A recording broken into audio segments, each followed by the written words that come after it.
Yes, we are live now. Hello friends, this is Imanshi and welcome to Let's Learn. सभी को good evening, नमस्कार, राम राम, सत श्री अकाल, अस्सलाम वालेकुम, what are you feel connected with. Start करेंगे आज का सेशन। कीवर्ड्स हम करने वाले हैं और ये कीवर्ड्स ना सिर्फ चाइल्ड डेवलपमेंट एंड पेडागोजी में आपके काम आएंगे, ये पूरे आपके 150 नंबर के पेपर में आपको काम आएंगे, है ना। तो खूब सारे कीवर्ड्स हैं जो ज़रूरी हैं। खूब सारे का मतलब ये नहीं है कि ज़बरदस्ती हर एक शब्द को कीवर्ड बना दो, उसका कोई पॉइंट नहीं है ना। और क्वेश्चंस भी हैं साथ में। कई कीवर्ड्स पे मैंने एक से ज्यादा क्वेश्चंस भी रखे हुए हैं ताकि थोड़ी और क्लैरिटी मिले। देखिए, कीवर्ड्स के कभी भी रट्टे नहीं लगाने होते, उसको कॉन्टेक्स्ट में समझना होता है, संदर्भ में समझना होता है। नहीं तो अगर आपने सिर्फ आंख बंद करके याद कर लिया तो हो सकता है वही शब्द जो पॉजिटिव आपने याद किया था कह करके, आपके गुरुजी ने या गुरु माता ने व्हाटएवर आपको याद कराया था कि ये एकदम पॉजिटिव शब्द, ये नेगेटिव शब्द, ये पॉजिटिव टैग वर्ड, ये नेगेटिव टैग वर्ड, वो बैंड बजा दे आपकी पेपर में, आप पूरा पेपर गड़बड़ करके आ जाएं। क्यों? क्योंकि आपने पढ़ के ही नहीं देखा कि किस कॉन्टेक्स्ट में, किस संदर्भ में कहानी कही गई है ना। सेम बात सही और गलत दोनों हो सकती है, बस संदर्भ का, कॉन्टेक्स्ट का, तरीके का फर्क हो सकता है, कहने का भी, सुनने का भी, पढ़ने का भी। समझ रहे हो बात को? तो स्टार्ट करें आज की कहानी। थोड़े से लेट हैं ही, आप जानते ही हैं, है ना, बट आए हैं, ये भी एक अच्छी बात है। पढ़ लेंगे, कई लोग जो है कल देख लेंगे, जो लोग अभी रात को जल्दी सो जाते हैं। एनीवे, शुरू करते हैं कहानी। कुछ 27 सवाल हैं, मैं आपको पहले ही बता देती हूँ, लेकिन इनफ कीवर्ड्स आपके हो जाएंगे, कुछ नए कुछ पुराने क्वेश्चंस। अगर हमने पहले भी जो कीवर्ड्स किए हुए हैं, क्योंकि ऐसा तो है नहीं रातों रात सारे कीवर्ड बदल गए, अब पिछले पेपर में जो कीवर्ड आए थे वो आए नहीं, फिर वो किस बात के कीवर्ड जो हर बार बदल जाए, है ना। तो वो क्या क्या ही उस चीज का कोई पॉइंट है ना। कोई गाने की लाइन याद आ रही थी, फिर मैंने सोचा रहने देती हूँ, ज्यादा भावनाओं में नहीं बहते हैं। तो हम इनको पॉजिटिव और नेगेटिव के कैटेगरी में रखते हैं कि कुछ कीवर्ड्स हैं जो पॉजिटिव मानते हैं हम, कुछ को नेगेटिव मानते हैं। दोनों के संदर्भ में देखेंगे कि किसको पॉजिटिव मानना है और किसको नेगेटिव। ये सारी पीडीएफ आपको मैं ट्रैवल कर रही हूँ परसों से, तो तब आपको मिलती रहेंगी एक एक करके। अभी जो है बहुत सारे काम पेंडिंग हैं जो हम रात और दिन मिल करके कर रहे हैं, है ना। क्लासेस भी बैक टू बैक हैं। लाइक शेयर सब्सक्राइब आप कर दीजिएगा, ना किया हो तो। ये पीडीएफ्स कहाँ मिलेंगी? तो ये आपको टेलीग्राम चैनल पे मिलेंगी, लेट्स लर्न स्क्वाड।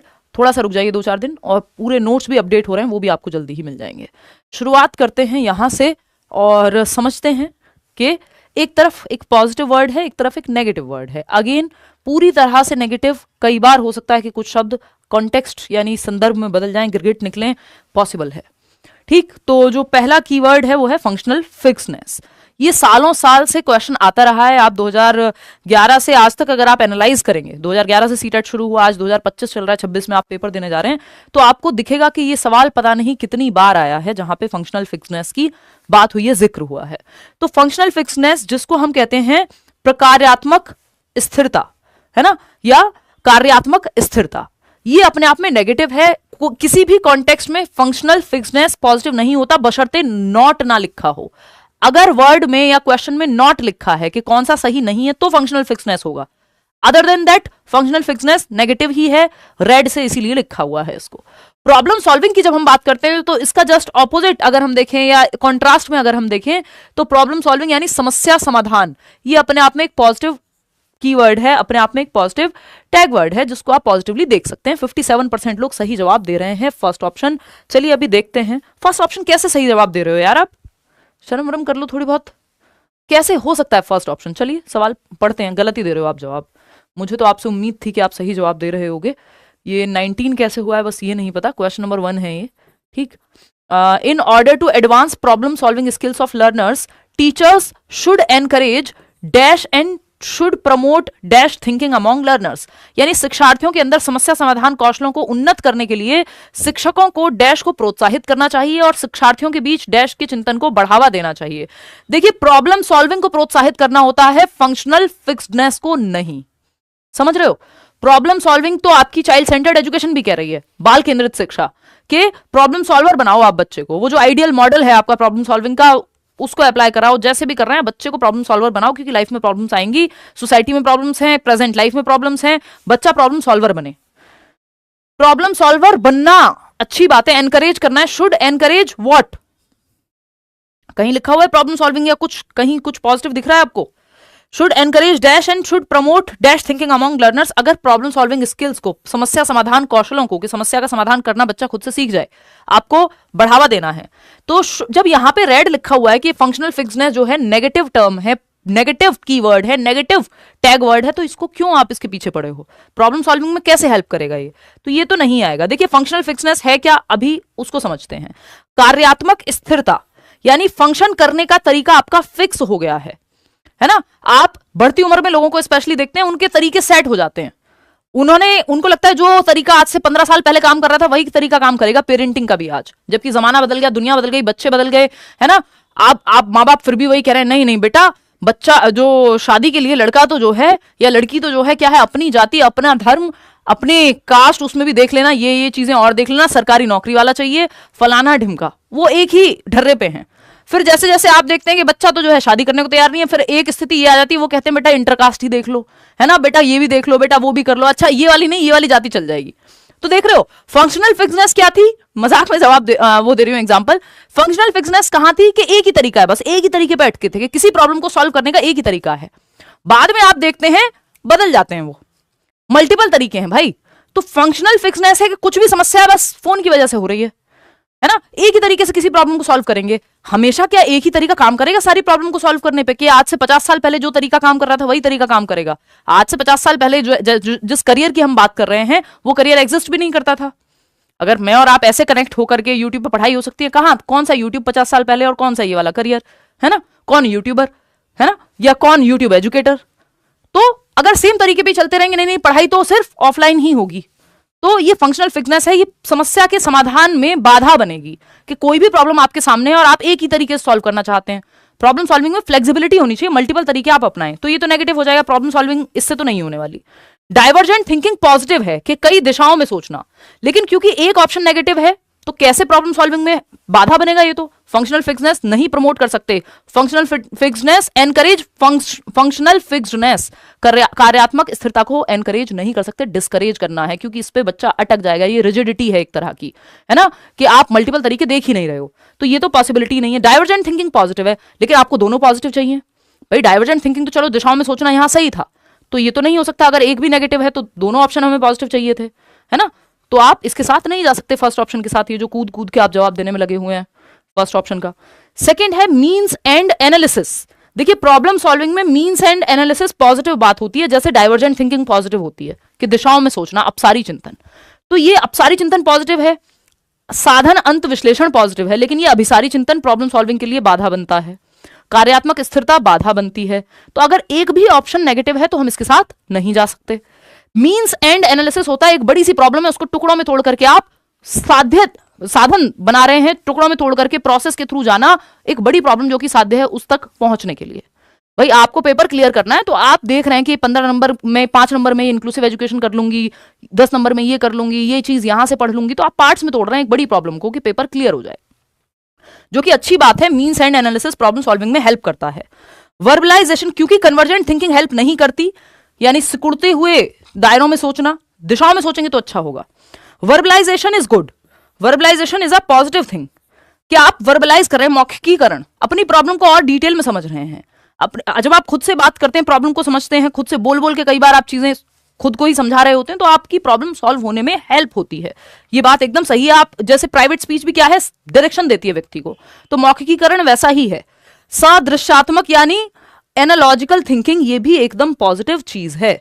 तो ये दोनों ही पॉजिटिव हमें नजर आ रहे हैं कि प्रॉब्लम सॉल्विंग में एनालॉजिकल थिंकिंग और वर्बलाइजेशन हेल्प करेंगे, है ना। कितने लोग हैं जो थर्ड ऑप्शन दे रहे हैं, देखना राहुल, 25% मात्र। बताओ, ये इतना प्यारा सा क्वेश्चन है, जमानों से analogical thinking, means end analysis, problem solving, functional fixedness, divergent thinking, convergent thinking, जमानों से आते रहे हैं जब से सीटेट एग्जिस्ट करता है, और इसमें आप गलती कर रहे हैं क्योंकि 2 फिल इन द ब्लैंक दे दिया आपको, आप घबरा गए। आपने घबराना नहीं है पेपर में।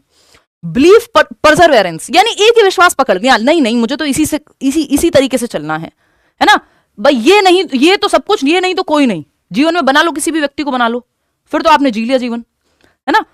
तो एक ही तरीके पे अटक नहीं जाना है कि बस यही है, उससे प्रॉब्लम सॉल्व नहीं होगी, वो प्रॉब्लम सॉल्विंग का बहुत अच्छा तरीका नहीं है।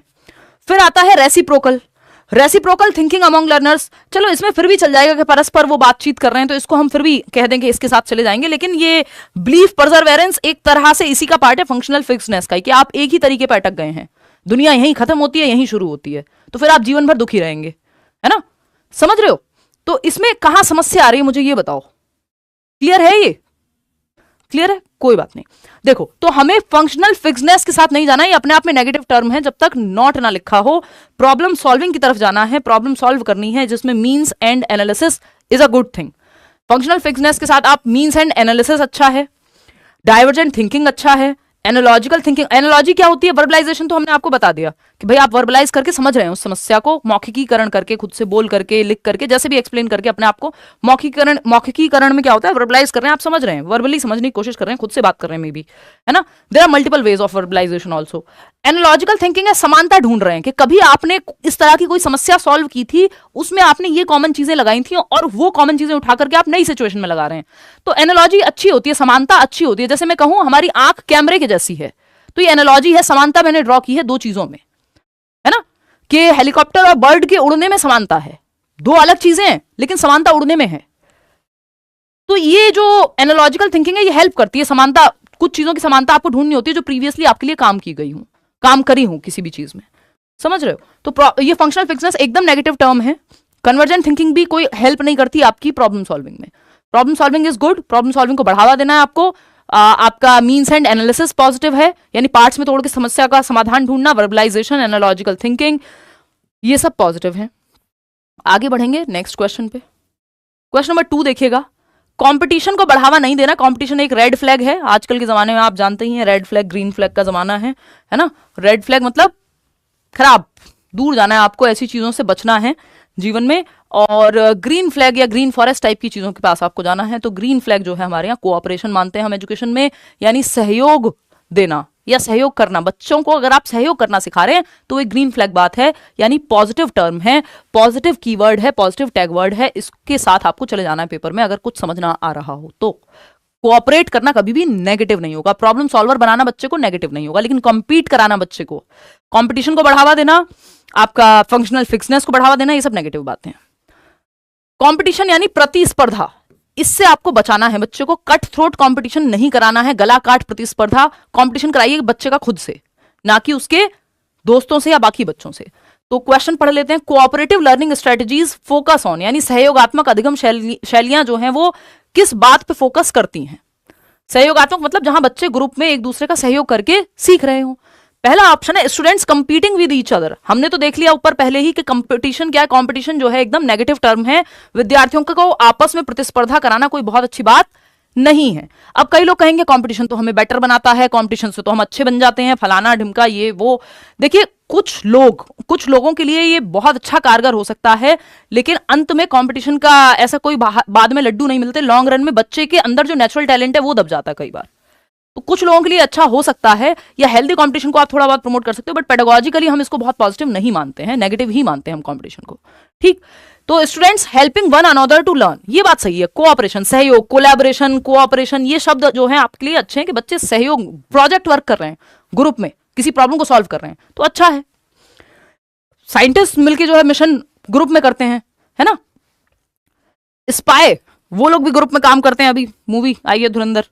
ठीक, students maintaining silence in the class, यानी बच्चे जो है साइलेंस बना करके रखे हों। अगर क्लास में सिर्फ शांति है, किसी भी वजह से कोई बहुत अच्छी क्लास नहीं है, क्लास में थोड़ी चहल पहल होनी चाहिए, बातचीत होनी चाहिए। फिर आता है students listening to teacher patiently, यानी टीचर को बस बात सुन रहे हैं। यहां पे बात क्या थी आपको समझ आई गई कि हम कंपटीशन को नहीं कोऑपरेशन को बढ़ावा दें, तो कोई भी और ऑप्शन यहां जमता ही नहीं है। फिर आता है परफॉर्मेंस गोल्स और मास्टरी गोल्स या अप्रोच, इसको हम कह देते हैं। एक सवाल इस पर निश्चित रूप से आता है, ठीक है ना। परफॉर्मेंस गोल्स नेगेटिव मानते हैं हम, परफॉर्मेंस अप्रोच फर्स्ट आना नेगेटिव मानते हैं हम, मास्टरी अप्रोच हम पॉजिटिव मानते हैं, क्योंकि आप मास्टर बनने पे ध्यान दे रहे हैं ना कि नंबर लाने पे। परफॉर्मेंस गोल में आप परफॉर्मेंस पे जोर देते हैं कि फर्स्ट आना है मुझे, कुछ भी करके चतुर रामलिंगम की तरह 3 इडियट में, है ना, चाहे चमत्कार को बलात्कार बोल रहे हो लेकिन फर्स्ट आना है, बस चाहे रट्टा लगा दें। रोट रटंत विद्या चलंत नहीं, सिंपल बात। परफॉर्मेंस गोल में कुछ भी करके फर्स्ट आना आपका लक्ष्य होता है, और मास्टरी गोल में आपको मास्टर बनना है, जैसे वो रेंचो का कैरेक्टर था 3 इडियट में, जो कि फुनसुक वांगडू की अगर हम बात करें। ठीक, चलिए पोल चेंज नहीं किया गया, अच्छा ठीक है। तो 61% लोग ए कह रहे हैं। तो a student is reading books to satisfy her curiosity about certain concepts, this is an example of, यानी एक बच्चा है जो अपनी क्यूरियोसिटी को सेटिस्फाई करना चाहता है, यानी जिज्ञासा को शांत करना चाहता है। उसके मन में इच्छा है कि यार ये तारे नीचे क्यों नहीं गिरते हैं, ये जिज्ञासा है, तो अब वो जानने की कोशिश कर रहा है, इसलिए वो पढ़ रहा है, किसी वेबसाइट पे जाकर के कोई किताब पढ़ रहा है, मम्मी पापा से क्वेश्चन पूछ रहा है, वॉटेवर। तो वो अपनी जिज्ञासा को, क्योंकि जो चाइल्ड सेंटर्ड एजुकेशन है वो कह रही है बच्चे में 3 चीजें जन्म से हैं कि बच्चा क्यूरियोसिटी रखता है, जिज्ञासा रखता है, इसीलिए बहुत सारे सवाल पूछता है, हम उसकी जिज्ञासा को मार देते हैं। बच्चा क्रिएटिविटी यानी कुछ नया करने की क्षमता रखता है, और बच्चा एबिलिटी टू लर्न यानी हर बच्चा सीख सकता है बशर्ते आपको सिखाना आता हो। तो ये CCL, ये 3 चीजों को आपको ध्यान में रखना है। तो यहाँ पे 1 मिनट में किसी का क्वेश्चन पढ़ लेती हूँ। तो यहाँ पे आपको पहचानना है फटाफट से। 73% लोग कह रहे हैं मैम टेट 10 टाइम्स क्लियर हुआ है, गवर्नमेंट सर्विस हुआ है, आपके वीडियो बहुत अच्छे हैं, थैंक यू शाहिद। बट 10 बार दिया क्यों यार, इतने पैसे क्यों बर्बाद कर रहे हो, हैं? ये कौन सा शौक है टेट देने का? एनीवे, बहुत बढ़िया, कॉन्ग्रेचुलेशंस। देखिए, तो अगर हम बात करें, एक छात्रा अपनी कुछ अवधारणाओं के बारे में जिज्ञासा शांत करने के लिए किताबें पढ़ रही है, ये किसका उदाहरण है? परफॉर्मेंस गोल का, या अप्रोच गोल भी बोलते हैं इसको। तो आप लोग गलत जवाब दे रहे हैं यहाँ पे कि परफॉर्मेंस, ये अप्रोच ओरिएंटेड मास्टरी गोल, अवॉइडेंस ओरिएंटेड मास्टरी गोल, या अप्रोच ओरिएंटेड परफॉर्मेंस गोल। सही तो दे रहे हो यार, आप लोग सही जवाब दे रहे हो, गुड। तो अगर हम देखें, देखिए अवॉइडेंस ओरिएंटेड में क्या होता है, आप फेलियर से बचना चाहते हैं, किसी तरह से 33% नंबर आ जाए, 60 नंबर आ जाए, पास हो जाऊं बस। वो जो राजू रस्तोगी का कैरेक्टर था उसमें 3 इडियट्स में, कि बस पास हो जाऊं। अप्रोच ओरिएंटेड परफॉर्मेंस गोल, इसमें आपको फर्स्ट आना है, तो ये भी पॉजिटिव नहीं है। अवॉइडेंस ओरिएंटेड परफॉर्मेंस गोल, अगेन आप अवॉइड करना चाह रहे हैं, तो ये भी कोई बहुत हम इसको अच्छा मानते नहीं है। तो यहां पे बचा क्या पॉजिटिव, यहां पे बचा क्या पॉजिटिव, यहां पे simple approach oriented mastery goals. Approach oriented mastery goals यानी आप अप्रोच तो रख रहे हैं, परफॉर्मेंस कर रहे हैं, लेकिन मास्टरी के लिए, है ना? जो आपका सेंटर है मोटिवेशन का वो मास्टरी है। इसमें एक होता है अप्रोच, दूसरा है मास्टरी, तीसरा है अवॉइडेंस, फेलियर अवॉइडेंस। फेलियर से बचने के लिए आप कोई काम कर रहे हैं वो भी अच्छा नहीं है, परफॉर्मेंस या सिर्फ नंबर लाने के लिए कर रहे हैं वो भी अच्छा नहीं है, मास्टरी वाला बेस्ट है। तो मास्टरी गोल्स अच्छे हैं, या मोटिवेशन का तरीका मास्टरी हासिल करने का अच्छा है, बजाय कि आपका इसका परफॉर्मेंस का। बात सही है। CCE पे कराऊंगी यार एक सेशन, आगे चल के अब नए साल में ही करेंगे। तो अचीवमेंट गोल ओरिएंटेशन जो है यहाँ पे, आप इसको ऐसे भी देख सकते हो कि अचीवमेंट या अप्रोच में मास्टरी की जब हम बात कर रहे हैं तो ये पॉजिटिव है, ये दोनों नेगेटिव हो जाते हैं। फेलियर अवॉइडेंस, बस किसी तरह से पास हो जाऊं, फेल ना हो जाऊं, वो जान देने के लिए अपनी तैयार हो जाता है, उसको बचा लेते हैं, उसके दोस्त जाने नहीं देंगे अभी, है ना? और ये तो भाई साहब हैं ही परफॉर्मेंस अप्रोच वाले, इनको फर्स्ट आना है कुछ भी करके, चाहे रटना पड़े। और इनको फेलियर से बचना है किसी तरह से, इनको ना फेलियर की पड़ी है ना परफॉर्मेंस की पड़ी है, इनको लर्निंग की पड़ी है कि मुझे सीखना है, तो ये बेस्ट है। इसको आप मास्टरी ओरिएंटेशन, तो ऐसे गोल्स जो मास्टरी ओरिएंटेशन रखते हैं वो बढ़िया है। ठीक है, बात क्लियर है? हंसते बहुत हो यार आप लोग, गलत बात। देखिएगा, मजाक कर रही हूँ, हंसते रहा करो, कोई नहीं। समेटिव असेसमेंट, देखिए समेटिव असेसमेंट अपने आप में नेगेटिव या पॉजिटिव उतना नहीं होता, लेकिन अगर सिर्फ समेटिव असेसमेंट लिखा हो तो नेगेटिव हो जाएगा, है ना? समेटिव असेसमेंट ओनली अगर लिखा है तो गड़बड़ होनी निश्चित है। ठीक है, इसको थोड़ा सा हाँ ऐसे काम चलाएंगे, कैसे काम चलाओगे भाई, देखिएगा। हाँ, तो समेटिव असेसमेंट यानी योगात्मक मूल्यांकन। समेटिव असेसमेंट ओनली लगा दो आगे, तो जब ओनली लगा हुआ है तो इसका मतलब 100% नेगेटिव हो जाएगा। एक तो ये ओनली वर्ड ही अपने आप में नेगेटिव होता है पूरी पेडागोजी में, है ना? फॉर्मेटिव असेसमेंट यानी रचनात्मक मूल्यांकन, जिसमें मल्टीपल तरीके से आकलन हो रहा है। डायग्नोस्टिक यानी आप पता लगा रहे हैं कारण क्या है, बच्चा फेल हो रहा है या कोई भी दिक्कत है, किसी गैप कहां है, और इसके बाद दिया जाता है रेमेडियल। तो ये तीनों पॉजिटिव हैं, फॉर्मेटिव, डायग्नोस्टिक और रेमेडियल, यानी आप एक्स्ट्रा क्लास दिला रहे हो बच्चे को, तो ये पॉजिटिव टर्म हो गए। समेटिव या सिर्फ नंबर के लिए आप जांचना चाह रहे हो तो वो गलत है। ठीक है ना? मुझे भी पहले वाले में ना थोड़ा ऑप्शन चेक करने हैं कि उसमें शायद टाइपिंग की कोई मिस्टेक है, बट वो आंसर वो ठीक ही है, आएंगे खैर उस पे। Which of the following are mainly used in the assessment for certification, यानी प्रमाणन के मूल्यांकन में मुख्य रूप से निम्नलिखित में से किसका उपयोग किया जाता है। यानी आपको असेसमेंट करना है किसके लिए, सर्टिफिकेशन के लिए, सर्टिफिकेट मिलेगा, पास हुए कि फेल हुए, ड्राइविंग लाइसेंस दें कि नहीं दें, सर्टिफिकेट मिलेगा, तो उसके लिए आपको समेटिव असेसमेंट करना होता है। अदर देन दैट आप फॉर्मेटिव असेसमेंट का प्रयोग करते हैं। तो समेटिव असेसमेंट पूरी तरह से नेगेटिव नहीं है, लेकिन सिर्फ समेटिव असेसमेंट कर रहे हैं तो नेगेटिव है ना? क्योंकि फॉर्मेटिव, डायग्नोस्टिक, रेमेडियल ये ज्यादा बेहतर है, इसमें फीडबैक ज्यादा मिलता है, ये जजमेंट के लिए जनरली हम यूज करते हैं। तो टर्म एंड एग्जामिनेशन सर्टिफिकेट के लिए ही होते हैं, बिल्कुल सही बात है। समेटिव एग्जामिनेशन सर्टिफिकेट के लिए ही होते हैं। Formal and informal observation in class, क्या आप बच्चे को फॉर्मली ऑब्जर्व कर रहे हैं, कोई एक्टिविटी दी आपने और आप उसको ऑब्जर्व कर रहे हैं, ये फॉर्मल ऑब्जर्वेशन है कि उसको पता है कि ये साइंस एक्सपेरिमेंट करते हुए टीचर मुझे देखेगा और उस हिसाब से नंबर मिलेंगे। इनफॉर्मल है, बच्चा स्कूल के मैदान में खेल रहा है, आप बस ऑब्जर्व कर रहे हैं, तो ये फॉर्मेटिव का पार्ट है। ये फॉर्मेटिव का पार्ट है। डायग्नोस्टिक इवैल्यूएशन भी अपने आप में ये पॉजिटिव है, और ये समेटिव का पार्ट नहीं है। ये नंबर देने के लिए नहीं होता, ये बच्चे की जांच करने के लिए, निदान करने के लिए कि कारण क्या है वो पता करने के लिए होता है। तो ए और बी जो है ये पॉजिटिव हैं, ए एंड बी ओनली, क्योंकि यहां पे बात हो रही है कि सर्टिफिकेट किसके माध्यम से दिया जाएगा। तो आपको समेटिव इवैल्यूएशन करना पड़ेगा, यानी सीटेट फाइनल एग्जाम नहीं लेगा तो कैसे दें कि 60% आए कि नहीं आए हैं। 60% आए हैं, समेटिव पेपर है, ये थोड़ी देख रहा है। यहां पे जो हम कर रहे हैं रोज, ये फॉर्मेटिव है कि आप गलत जवाब भी देंगे पोल में, तब भी फीडबैक मिलेगा आपको और आपको ठीक से समझाया जाएगा कि गड़बड़ है तो क्यों है। ठीक है, तो थर्ड ऑप्शन 45% लोग सही दे रहे हैं। क्या हो गया भाई, क्या खा रहे हो आजकल? 45% कैसे सही दे रहे हैं? सर्टिफिकेट के लिए जब हम बात कर रहे हैं, चलिए जब हम सर्टिफिकेट की बात कर रहे हैं, which of the following are mainly used in the assessment for certification, तो मेनली हम term end examination, yearly, half yearly और समेटिव एग्जामिनेशन को हम यूज करते हैं किसके लिए?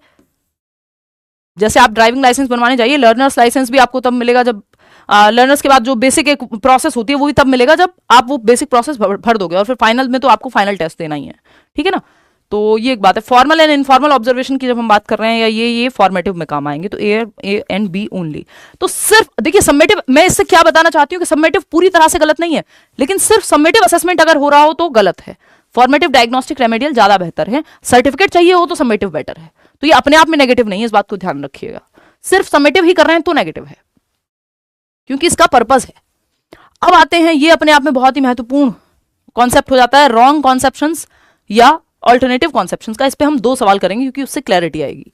रॉन्ग कॉन्सेप्शंस यानी गलत अवधारणाएं। तो गलत अवधारणाएं अगर लिखा हुआ है, ये टर्म गलत है अपने आप में, ये नेगेटिव वर्ड है, ये नेगेटिव कीवर्ड है। रॉन्ग कॉन्सेप्शन नहीं कहते हम बच्चे की गलत अवधारणाओं को, जो शायद साइंटिफिकली सही ना हो, उनको हम रॉन्ग ना कह करके ऑल्टरनेटिव कॉन्सेप्शन कहते हैं, या फिर और क्या कहते हैं हम, नाइव कॉन्सेप्शंस कहते हैं, या मिसकॉन्सेप्शन कहते हैं।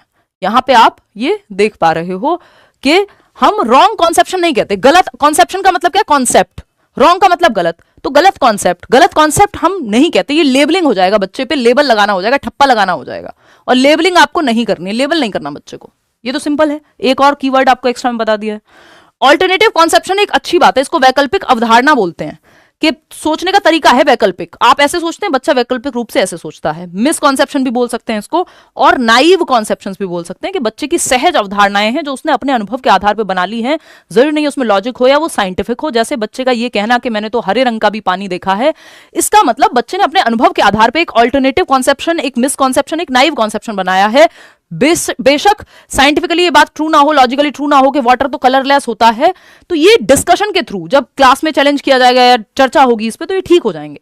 इनको हम रॉन्ग नहीं कहते, रॉन्ग कहना नेगेटिव हो जाएगा, ये पॉजिटिव वर्ड है ना, क्योंकि यहां पे हम पॉजिटिव नजरिए से देख रहे हैं।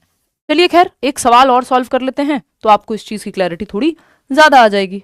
ठीक है ना, तो अगर आप देखेंगे, गर्मी लग गई है मुझे, children often come up with their own explanations of events around them. बच्चे अपनी एक एक्सप्लेनेशन लेकर के आते हैं इवेंट्स की। On being probed as to why does it rain, Siya says God was tired of carrying the buckets of water on his shoulders, such explanations. अभी इस बार का ही क्वेश्चन है कि बच्चे अक्सर अपने आसपास की घटनाओं की अपनी व्याख्या लेके आते हैं, अपनी समझ, अपनी सहज समझ, अपना ऑल्टरनेटिव कॉन्सेप्शन। बारिश क्यों होती है यह पूछे जाने पर सिया एक बच्ची है जो कहती है भगवान अपने कंधों पर पानी की बाल्टियां ढो ढो करके थक गए होंगे और उनको लगा यार ये छोड़ो, तो उन्होंने बाल्टियां छोड़ी और पानी जो है नीचे आया और बारिश हो गई। अब ये कोई साइंटिफिक एक्सप्लेनेशन तो नहीं है, बारिश ऐसे थोड़ी होती है ना। आप बेहद धार्मिक व्यक्ति हैं तो हो सकता है आप मान भी लें ये चीज, लेकिन आपको भी पता है कि साइंटिफिकली ये ट्रू नहीं है। ठीक है ना, तो अगर हम देखें तो ये यहां पे हमें समझना होगा कि बच्ची ने अपना नाइव कॉन्सेप्शन, अपने अनुभव के आधार पर ये बात कही है, जिसको आप रॉन्ग ना कह करके क्या कहते हैं, ऑल्टरनेटिव कॉन्सेप्शन कहते हैं। तो पहला ऑप्शन है depict that children have an egocentric view and can not consider others view point. ये फालतू बात होगी कि ये चित्रित करते कि बच्चे तो दूसरों की ओर देखते ही नहीं है और वो दूसरों के दृष्टिकोण पर विचार नहीं करते, वो तो अपने ही आपको सेंटर में रखते हैं। यहां पे उसने इमेजिनेशन लगाई है, खुद को सेंटर में नहीं रखा है। ठीक है, और ये प्याजे के कॉन्टेक्स्ट में नहीं पूछा है कि आप ये जवाब दे दें। Illustrate that children are not capable of any reasoning, ऐसा तो नहीं है, बच्चे ने रीजन तो दिया है। अब ये प्री ऑपरेशनल स्टेज का बच्चा हो सकता है क्योंकि रीजन उसका लॉजिकल नहीं है, अपने अनुभव के आधार पे, लेकिन रीजनिंग तो उसने दी है, ट्रांसडक्टिव रीजनिंग कह देते हैं इसको। Prove that children's thinking is much lesser than adults quantitatively, यानी बच्चे तो कम सोच पाते हैं बड़ों से, सोच तो वो भी रही है भाई, आप भी सोचते हैं, आप अपने टूटे हुए दिल के बारे में सोचते हैं, बच्चा अपने टूटे हुए पेन के बारे में सोच रहा है, सिंपल बात, बट सोचते हैं।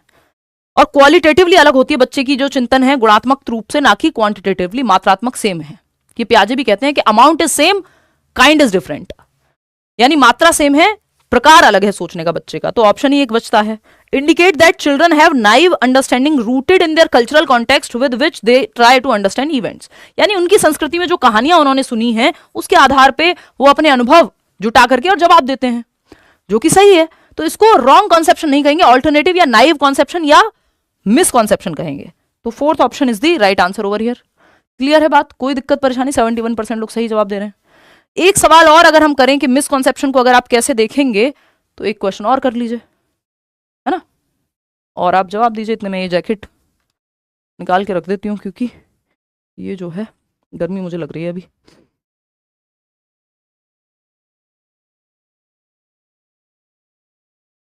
चलिए, बहुत खुशी की बात है।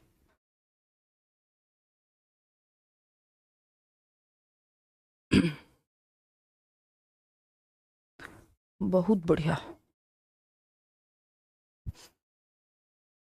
स्टूडियो में लाइट्स बहुत ज़्यादा होती हैं, इसलिए जो है हीट बन जाती है, और एसी आजकल हम चलाते नहीं हैं क्योंकि आपको पता ही है दिसंबर चल रहा है, तो एसी चलाने में फिर से कोल्ड हो जाएगा। एनीवे, चलिए आते हैं, कहानी समझते हैं। बी ऑप्शन आप लोग कह रहे हैं, देख लेते हैं।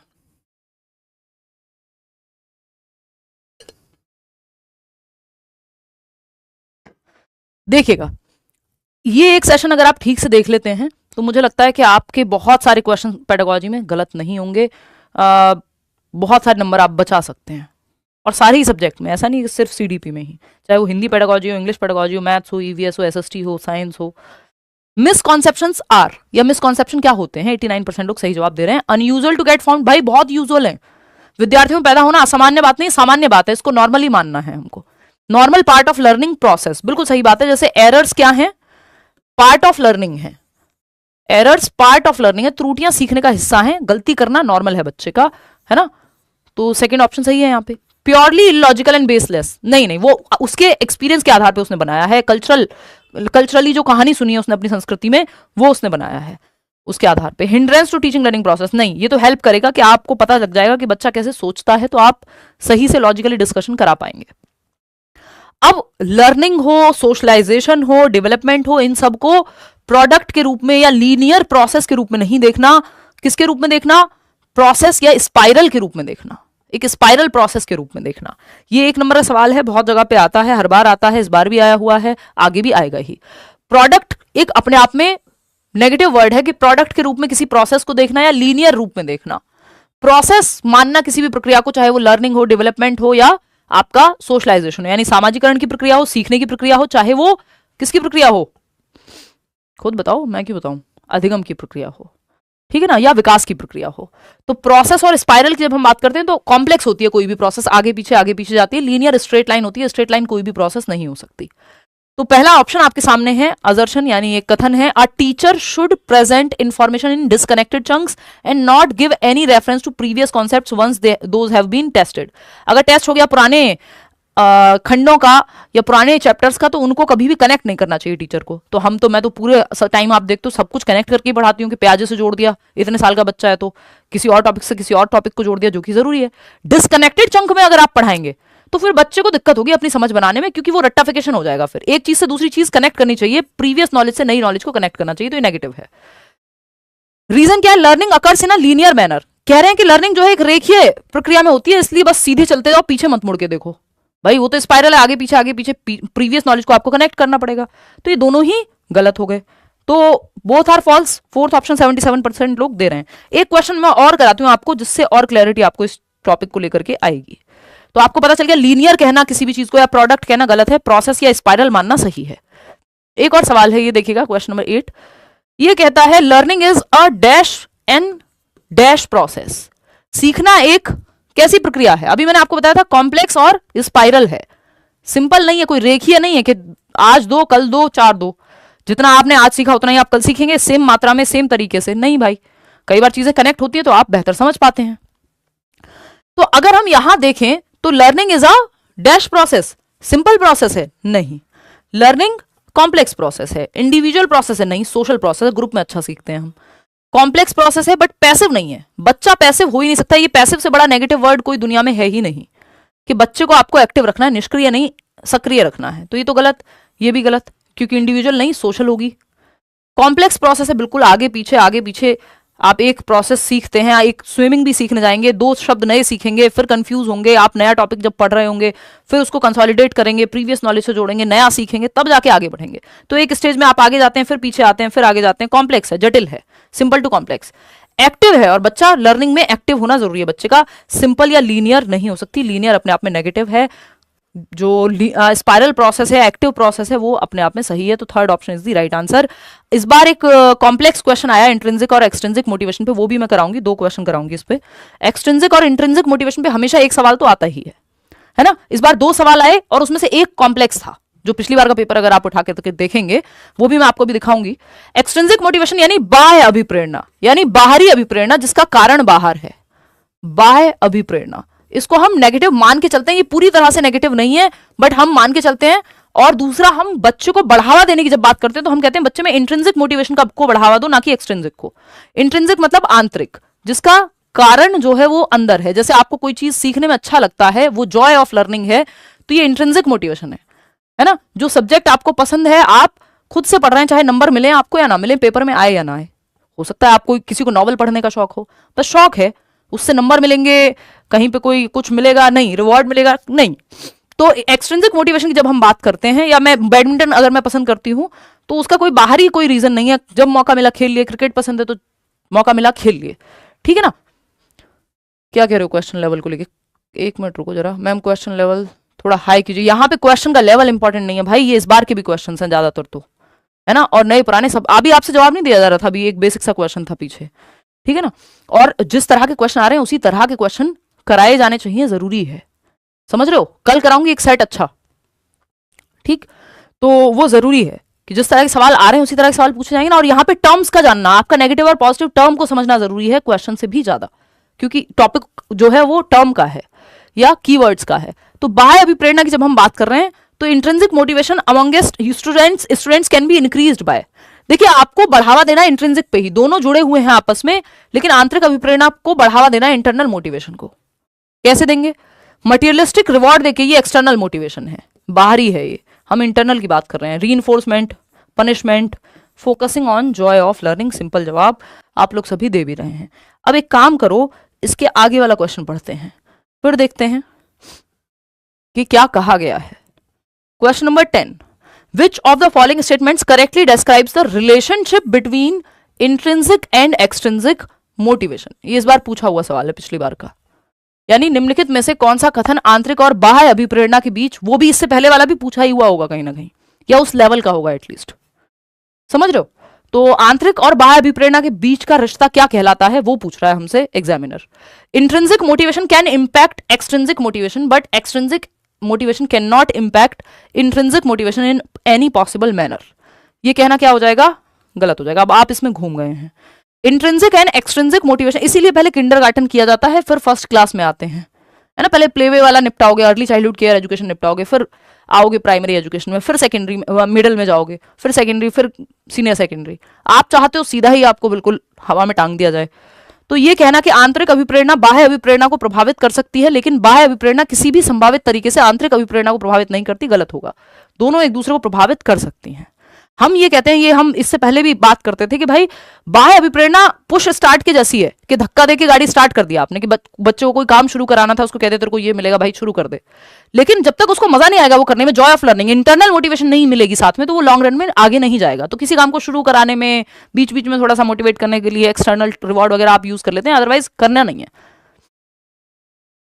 Intrinsic and extrinsic motivations can both impact an individual's behavior, but they operate independently of each other. ऐसा नहीं है कि बिल्कुल स्वतंत्र हैं। कई बार आप इंट्रिंसिकली मोटिवेटेड होते हैं, फिर आपको अवार्ड मिलता है, तो आप एक्सटर्नली भी मोटिवेटेड हो जाते हैं, ठीक है ना। Intrinsic and extrinsic motivations can interact with each other in complex ways, with one type of motivation affecting the other. आंतरिक और बाह्य अभिप्रेरणाएं एक दूसरे के साथ जटिल तरीके से अंतःक्रिया कर सकती हैं, जिसमें एक प्रकार की अभिप्रेरणा दूसरे को प्रभावित करती है। कि इंटरनल और एक्सटर्नल मोटिवेशंस जो हैं वो इंटरेक्ट करती हैं बहुत ही कॉम्प्लेक्स तरीके से।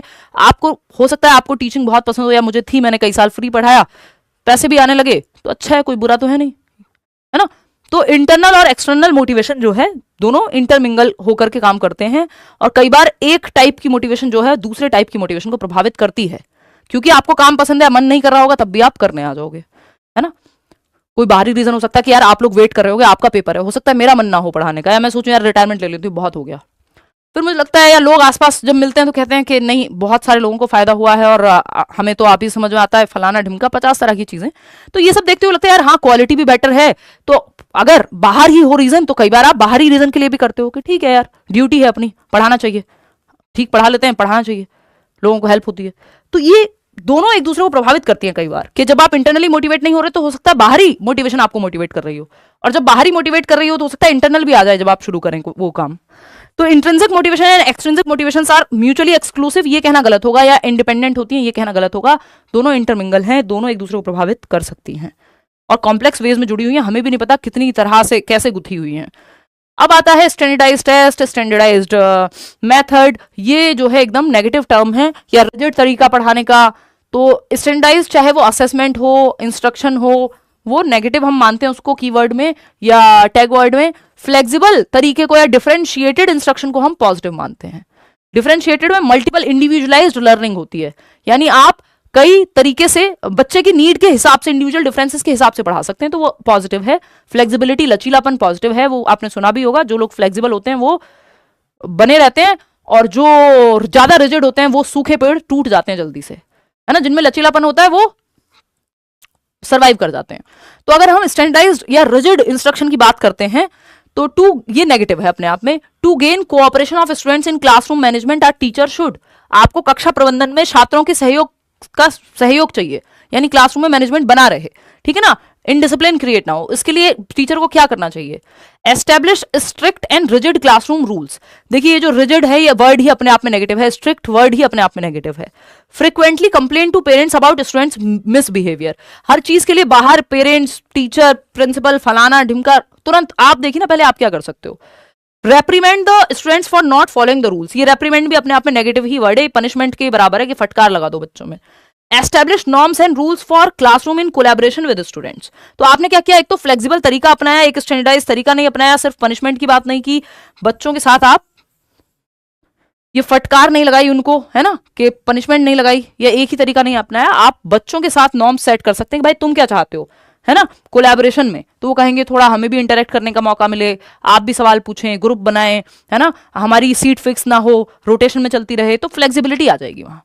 ठीक, तो इतनी एक बात है ये कि आपको ना तो इंस्ट्रक्शन में और ना ही आपको, देखिए यूनिफॉर्म सिर्फ कपड़ों में अच्छी लगती है कि आपने रोज एक लेट्सलन की टी शर्ट पहन के आ गई, मैं चल जाएगा। स्कूल में सब यूनिफॉर्म पहन के आते हैं, अमीर बच्चा गरीब बच्चा सब एक जैसे दिखेंगे, चल जाएगा, समय भी बचेगा। लेकिन पढ़ाने के तरीके में यूनिफॉर्मिटी या स्टैंडर्डाइजेशन का मतलब ये एक ही तरीका सबके लिए। तो ना तो ये टेस्ट करने का तरीका बहुत अच्छा है, स्टैंडर्डाइजेशन या रिजिड हो जाएगा ना, ये सबके लिए एक जैसा हो जाएगा। फ्लेक्सिबिलिटी चाहिए, डिफरेंशिएटेड इंस्ट्रक्शन चाहिए, वेरिंग लेवल ऑफ डिफिकल्टी। आसान जिसको बच्चे को धीमे समझ में आता है उसको भी समझ में आ जाए, तेज को भी, मॉडरेट को भी। तो डिफरेंशिएटेड या इंडिविजुअल डिफरेंसेस का भी आप ध्यान रख पाए, फ्लेक्सिबिलिटी में हो पाता है, स्टैंडर्डाइज टेस्ट में या स्टैंडर्डाइज असेसमेंट में नहीं हो पाता है, इसलिए इसको नेगेटिव मानते हैं। कन्वर्जेंट थिंकिंग से आप कन्वर्जेंट थिंकिंग को आप अवॉइड करें। हालांकि कन्वर्जेंट थिंकिंग को आप ये नहीं कह सकते कि एकदम खत्म चीज है, इसका अपना एक पर्पस है। जैसे आप ये क्वेश्चन सॉल्व करेंगे तो आपको कन्वर्जेंट थिंकिंग लगानी पड़ेगी, क्योंकि कन्वर्जेंट थिंकिंग का जो संबंध है वो इंटेलिजेंस से है। लेकिन हम अपने एजुकेशनल सिस्टम में ये बात को प्रमोट करते हैं कि बच्चे में डाइवर्जेंट थिंकिंग बढ़े, उससे क्रिएटिविटी आएगी, बच्चा दिशाओं में सोच पाएगा। तो डाइवर्जेंट थिंकिंग जिसको हम कहते हैं डीसी साथ चलता है, ये शॉर्ट ट्रिक है, सीसी नहीं, यानी कन्वर्जेंट थिंकिंग और क्रिएटिविटी साथ नहीं जाते। डाइवर्जेंट थिंकिंग और क्रिएटिविटी, रचनात्मकता जिसको बढ़ावा देना हमारा धर्म है आज के समय में। नेशनल एजुकेशन पॉलिसी से लेके हर पॉलिसी यही कहेगी बच्चों को क्रिएटिव बनाओ, नई दिशाओं में सोचे, नोवल थॉट सोचे, फ्लेक्सिबली सोच पाए, आउट ऑफ द बॉक्स सोच पाए, है ना। तो कन्वर्जेंट थिंकिंग को हम बढ़ावा नहीं देते, इसका इस्तेमाल है अपना। जैसे आप ये सवाल जब चूज कर रहे हैं तो आप कई ऑप्शन से एक ऑप्शन पे जा रहे हैं जिसमें कन्वर्जेंट थिंकिंग या अभिसारी चिंतन सिकुड़ती हुई, यानी 4 ऑप्शन से एक ऑप्शन पे आए। डाइवर्जेंट थिंकिंग में आपको एक प्रॉब्लम दी गई, आपने ऐसे लिखा, अपने विचार कहे, वो दिशाओं में सोचना है, वो रचनात्मक सोचना है। सी ऑप्शन कह रहे हैं 84% लोग। चलिए देखते हैं। Typical identifying characteristics of creative children include. आपको क्रिएटिव बच्चा ढूंढना है जो दिशाओं में सोचता हो, जिसकी फ्लेक्सिबल थिंकिंग हो, जो डाइवर्जेंट थिंकिंग करता हो। डीसी, डाइवर्जेंट थिंकिंग और क्रिएटिविटी साथ जाते हैं। तो रिजिडिटी से तो आप बच ही जाइए, नहीं तो क्रिएटिविटी दूर दूर तक नहीं आएगी। अभी हमने पढ़ा था रिजिडिटी नेगेटिव होता है। हाई टॉलरेंस फॉर बोर्डम, यानी ये कैरेक्टरिस्टिक है कि बच्चा जो है वो हाई टॉलरेंस होगी उसमें बोर्डम के प्रति, हो सकती है। डाइवर्जेंट थिंकिंग या कन्वर्जेंट थिंकिंग, देखिए कन्वर्जेंट थिंकिंग से भी काम नहीं चलेगा। अगर हाई टॉलरेंस होगी बोर्डम के प्रति तो कुछ नया नहीं सोचेगा। तो बेहतर ऑप्शन इसको हम यूज कर सकते हैं, लेकिन इससे बेहतर ऑप्शन हमारे पास डाइवर्जेंट थिंकिंग है। दिशाओं में सोचना, बच्चे को क्रिएटिव होने के लिए दिशाओं में सोचना पड़ेगा, आउट ऑफ द बॉक्स सोचना पड़ेगा। सिंपल बात है। जॉय पॉल गिलफर्ड ने ये डाइवर्जेंट और कन्वर्जेंट थिंकिंग दी थी, और इसके बारे में वो कहते हैं कन्वर्जेंट थिंकिंग में आप सिकुड़ती हुई सोच है, कई ऑप्शन से एक ऑप्शन की तरफ आएंगे, और डाइवर्जेंट में दिशाओं में जाते हैं। डाइवर्जेंट को हम चाहते हैं कि बच्चे में बढ़ावा दें, क्योंकि इससे क्रिएटिविटी उभर करके आती है। अब बात आती है सेग्रीगेशन या ओनली की तरफ। जब आप ऑप्शन में अगर ओनली लिखा हुआ है या सेग्रीगेशन अलगाव लिखा हुआ है तो ये नेगेटिव है। इंक्लूसिविटी या समावेशन लिखा हुआ है तो ये पॉजिटिविटी है। ये पॉजिटिव टर्म है, ये एक पॉजिटिव वर्ड है। जहां आपको ये दिख जाए मतलब बात बन जाएगी, है ना। ये नेगेटिव है। सेग्रीगेट करना, बच्चे को अलग थलग करना नहीं, आपको बच्चे को इंक्लूड करना है। फोर्थ ऑप्शन डी कह रहे हैं 78% लोग। चलिए देखते हैं कथन क्या है। Only special children benefit from inclusive education. ये बात हम करके थक चुके हैं, और ये हर बार रिपीटेडली आ रहा है कई सालों से क्वेश्चन। बस भाषा थोड़ी सी बदल जा रही है, या कभी डायरेक्ट में आ जाता है, कभी कथन और कारक में आ जाता है। समावेशी शिक्षा से केवल विशेष बच्चे ही लाभान्वित होते हैं, ये कहना गलत होगा। भाई हर बच्चे के लिए शिक्षा है ना, वो स्पेशल बच्चा ही थोड़ी है कि जिसको ऑटिज्म है मान लो, या कोई विजुअली इंपेयर्ड है, उसी के लिए इंक्लूसिव एजुकेशन है। Inclusive education education for all, सभी के लिए शिक्षा है ना। तो ओनली जहां लिखा हुआ है कि सिर्फ ओनली स्पेशल चिल्ड्रन, नेगेटिव है। रीजन क्या है?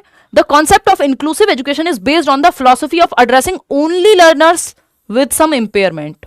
ये भी नेगेटिव है। तो ओनली नहीं, इंक्लूसिविटी, सबको शामिल करना। ओनली हमें एक तरफ लेके जाता है, और एक तरफा कुछ भी अच्छा नहीं होता, मैं आपको बता दूं, प्रेम ही क्यों ना हो।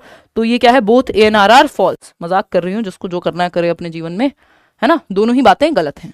कितने लोगों ने दिया जवाब? जाना जरा पीछे, मुझे देखना है। 89%। चलिए ठीक है, आगे बढ़ते हैं। तो सेग्रीगेट नहीं करना, अलग थलग नहीं करना बच्चे को। रोट लर्निंग आपको पता ही है, रट्टाफिकेशन नहीं चाहिए हमको। रटंत विद्या चलंत ना ही, नेगेटिव है। आंख बंद करके आप जहां रोट लर्निंग दिखे, नॉट ना लिखा हो, आप समझ जाइए गलत है। मीनिंगफुल लर्निंग अर्थपूर्ण अधिगम है, इसमें बच्चा एक्टिव रहेगा, रियल लाइफ से उसकी चीजें जुड़ेंगी। पियाजे और वाइगोत्स्की इसको प्रमोट करते हैं, या पूरा जो आज की मॉडर्न डे आपकी पेडागोजी है, कंस्ट्रक्टिविज्म रचनावाद है, वो इसको प्रमोट करता है। नेशनल एजुकेशन पॉलिसी हो, NCF हो, सब इसको प्रमोट करेंगे। समझ रहे हो? ठीक है सीमा। तो meaningful learning is primarily not about, किसके बारे में नहीं है। अब देखो यहां पे नॉट लिखा है तो आपको समझ में आ जाएगा, जवाब बदल जाएगा। जैसे ही नॉट लिखा हुआ हो, आप अपने कान खड़े कर लें, 3 इडियट की तरह ध्यान से पढ़ें क्वेश्चन को, सतर्क हो जाएं, सावधान रहें, है ना। समझ रहे हो कि नॉट लिखा है वो फंसा सकता है क्वेश्चन आपको। Meaningful learning is primarily not about developing skills. नहीं भाई, ये तो है डेवलप करने के बारे में स्किल्स को। कितने लोग सही जवाब दे रहे हैं? बहुत बढ़िया, 76% लोग। मेमोराइजिंग इंफॉर्मेशन, रोट लर्निंग होता है मेमोराइज करना, ड्रिल और प्रैक्टिस करना नेगेटिव बात है ना। मेमोराइज करना, इसको आप ऐसे भी लिख सकते हो। ये बैच में अगर आपको एनरोल करना हो तो ये है करियर विल ऐप, डाउनलोड कर लेना। कई बैचेस हैं जो जिनमें admission KVS, NVS, D2+B, pedagogy special और CTET के बैचेस। एनीवे, तो आप देख रहे हैं कि रोट लर्निंग जिससे आपको बचना है नेगेटिव है। रोट लर्निंग के भाई बहन और कौन से हैं? रोट लर्निंग या फिर ड्रिल एंड प्रैक्टिस। 2 एकम 2, 2 दूनी 4। बस आपको लगेगा कि ड्रिल एंड प्रैक्टिस लिखा है तो पॉजिटिव है, बट नेगेटिव टर्म है ये। ड्रिल एंड प्रैक्टिस के बार बार आप सेम ही तरीके को रिपीट कराते रहो कि एक चीज को 100 बार लिखो, 50 बार लिखो, 20 बार लिखो, नेगेटिव है ये, पॉजिटिव नहीं है पेडागोजी में। आपने जीवन में देखा होगा, टीचर्स ने आपसे कराया होगा, but not the right way to teach और टू लर्न। तो रोट लर्निंग और ड्रिल एंड प्रैक्टिस और मेमोराइजेशन एंड रिकॉल, रटना, बार बार याद किए जा रहे हो आपको समझना है। Understanding is better than memorisation. तो वर्ड अंडरस्टैंडिंग जो है वो पॉजिटिव है, मीनिंगफुल लर्निंग पॉजिटिव है, rote learning, drill and practice, memorisation negative है। ठीक है ना। मेमोराइजेशन एंड रिकॉल इसके साथ, तो ये नेगेटिव ही है, क्योंकि आपकी ना कोई क्रिएटिविटी नहीं लग रही, आपके थिंकिंग प्रोसेस पे जोर नहीं पड़ रहा। और वो ऑप्शन बेटर है जहां बच्चा एक्टिव है, जहां उसकी थिंकिंग प्रक्रिया पे जोर हो। ठीक है ना। तो ये एक बात है, rote learning, drill and practice, memorisation और रिकॉल, ये तीनों नेगेटिव टर्म है। ठीक है, या 5 नेगेटिव टर्म है अगर आपको देखें तो। पॉजिटिव क्या है? मीनिंगफुल लर्निंग, एक्टिव है, जहां बच्चा सक्रिय है। तो मेमोराइज करना रट्टाफिकेशन है और ये सही नहीं है, और जो सही नहीं है वही सही है क्योंकि पूछा ही सही नहीं है। अंडरस्टैंडिंग द कॉन्सेप्ट, कॉन्सेप्ट समझना अच्छी बात है, पॉजिटिव है। कंस्ट्रक्टिंग नॉलेज पॉजिटिव है। तो आपको 3 चीजें यहां पॉजिटिव मिली कि स्किल को डेवलप करना पॉजिटिव है, अंडरस्टैंडिंग करना किसी कॉन्सेप्ट की पॉजिटिव है, नॉलेज को कंस्ट्रक्ट करना पॉजिटिव है। लेकिन मेमोराइज करना या जानकारी को सिर्फ याद करना, रट्टा लगाना, ड्रिल एंड प्रैक्टिस करना, वो नेगेटिव है। आगे बढ़ेंगे, क्वेश्चन नंबर ये 14 कर लिए थे हमने, हाँ 15 पे चलेंगे। जेंडर स्टीरियोटाइप, आपको बताइए आंख बंद करके, आपको रूढ़िबद्धता के साथ नहीं जाना है। जेंडर स्टीरियोटाइप क्या होते हैं? जो चली आ रही अवधारणाएं हैं समाज में, जनरलाइज्ड या प्री कंसीव्ड नोशंस हैं, वो एकदम फालतू हैं, वो लॉजिकल नहीं है। उनको खत्म करने की तरफ आपको काम करना है, कि ना कि उनको बढ़ावा देना है। बढ़ावा बिल्कुल नहीं देना है। जेंडर इक्विटी, फ्लेक्सिबिलिटी, इक्वालिटी, इनकी तरफ आपको जाना है। जेंडर रोल फ्लेक्सिबिलिटी होनी चाहिए, स्टीरियोटाइपिंग नहीं कि लड़के तो रोते नहीं हैं, है ना, और लड़कियां जो है वो स्पोर्ट्स में ना जाएं, या लड़कियां हैं तो सर्टेन तरह के कपड़े पहने, लड़के हैं तो मेकअप ना लगाएं। अब कई लोग कहेंगे हाँ ना ही लगाएं तो अच्छा है। ये हमारी और आपकी बायसनेस है, स्टीरियोटाइपिंग है। हो सकता है किसी लड़के को मेकअप लगाना पसंद हो, समझ रहे हो बात। तो the behaviours, interest, attitude, skills and personality. अब मुझे पता है कई लोग पीछे से बैठ के कह रहे हो कि आप ही हो जाओ इतने मॉडर्न, हम तो नहीं हो पाएंगे। हो जाओगे, ट्राई करो, है ना, थॉट में तो हो ही जाओ, कपड़ों में बेशक मत हो। देखो, तो the behaviours, interest, attitudes, skills and personality traits that are culture considers appropriate for specific gender are referred to as dash and are dash. फटाक से जवाब दो, 47% लोग। व्यवहार, रुचियां, दृष्टिकोण, कौशल और व्यक्तित्व लक्षण जिन्हें एक संस्कृति विशिष्ट जेंडर के लिए उपयुक्त मानती है, कि ये इंटरेस्ट लड़कियों के होने चाहिए, कि उनको तो खाने में, रंगोली में, फैशन में, इन सब में इंटरेस्ट ही होना चाहिए, है ना। और बिहेवियर्स कि एक सर्टेन तरह से लड़कियों को बात करनी चाहिए, सॉफ्टली बात करनी चाहिए, है ना, उनको शर्माना चाहिए, फलाना ढिमका, ये वो उल्टे जवाब नहीं देने चाहिए, ठीक। एटीट्यूड ऐसा होना चाहिए, ये स्किल्स आनी चाहिए, खाना बनाना तो लड़की को आना ही चाहिए, लड़के को क्यों नहीं आना चाहिए भाई, उसे भी सिखा लो, है ना। And personality traits that are culture considers appropriate for specific gender. और पर्सनैलिटी ट्रेट्स जैसे करेज लड़कों से जोड़ दिया जाता है, केयर होगी तो लड़कियों से जोड़ दी जाएगी, जो कि दोनों ही लोगों में सारे ट्रेट्स पॉसिबल होते हैं। किस ट्रेट को बढ़ावा दिया गया है और इंडिविजुअल डिफरेंस का भी मामला है, ठीक है ना। तो अगर हम देखें for specific gender are referred to as, अब ये जो आपने स्किल्स, एटीट्यूड, पर्सनैलिटी ट्रेट, इन सब को जोड़ दिया किसी स्पेसिफिक जेंडर से, तो ये जेंडर रोल हो गया, और यही बाद में जाकर के स्टीरियोटाइप बनेगा बाद में। जेंडर रोल, जब आपने जेंडर रोल को ये कह दिया, थोप दिया, तो फिर वो स्टीरियोटाइप एक ना एक दिन बनना ही है। एंड आर कल्चरली डिफाइंड, अलग अलग कल्चर अलग अलग तरह से जेंडर रोल्स को डिफाइन करता है। हो सकता है जो इंडिया में हम नॉर्मल मान रहे हैं किसी और देश में वो ना हो, या किसी और देश का नॉर्मल यहां का नॉर्मल ना हो, ठीक है। तो जेंडर रोल्स भी अलग अलग संस्कृति, अलग अलग समाज के हिसाब से बदल सकते हैं। तो और हमारे ही समाज में समय के साथ बदलते रहते हैं। तो एक ही ऑप्शन बचता है कि जेंडर रोल्स और कल्चरली डिफाइंड, ठीक है। बाकी यहाँ पे क्योंकि स्टीरियोटाइप का कोई ऑप्शन था नहीं। जेनेटिकली डिटरमिन्ड नहीं होते, ये ध्यान रखिएगा, बायोलॉजिकली डिटरमिन्ड नहीं होते, सोशली कंस्ट्रक्टेड होते हैं। तो आपको ये biasness, gender bias, gender stereotype, इनसे दूर रहना है, फ्लेक्सिबिलिटी की तरफ जाना है। क्वेश्चन नंबर 16 देखिएगा। ड्यूरिंग, ये एक और सवाल इस बार आया हुआ है। During play time at school Saurabh, 8-year-old boy picked a doll to play with. एक 8 साल के बच्चे सौरभ ने प्ले टाइम यानी गेम्स पीरियड के दौरान एक डॉल को उठाया खेलने के लिए। Some of his peers made fun of him, उसके जो दोस्त थे, उसकी उम्र के लोग थे, उन्होंने मजाक उड़ाया, हा हा लड़का होके डॉल से खेलता है। For his choice of toy as a teacher who wants his students to grow up with gender role flexibility. यही बात हम अभी कर रहे थे ना, कि आप वो टीचर हैं जो चाहते हैं कि आपके बच्चे जेंडर रोल फ्लेक्सिबिलिटी के साथ बड़े हों। भाई हो सकता है किसी बच्चे को डॉल पसंद आ रही हो, आधे लड़के तो जिनको पिंक कलर पसंद हो तो ना करें वो, क्योंकि इतना स्टीरियोटाइप कर दिया गया है कि लड़कियों के लिए पिंक कलर और लड़कों के लिए ब्लू कलर। स्टीरियोटाइप पे ठप्पा लगा दिया आपने, इंडिविजुअल डिफरेंसेस को खत्म ही कर दिया, समझ रहे हो ना। तो which of the following would be the best response to the situation by the teacher, यानी अब वो टीचर हैं आप जो लैंगिक भूमिकाओं के संदर्भ में लचीलापन चाहते हैं, जेंडर रोल में फ्लेक्सिबिलिटी होनी चाहिए, फिक्स नहीं होना चाहिए, क्योंकि समाज ने कह दिया है तो यही होगा एक जेंडर के लिए, है ना। लड़के भी रो सकते हैं या कोई भी रो सकता है, क्योंकि वो भी ह्यूमन ही है, नॉर्मल इमोशन है, तो ये फ्लेक्सिबिलिटी आपको चाहिए।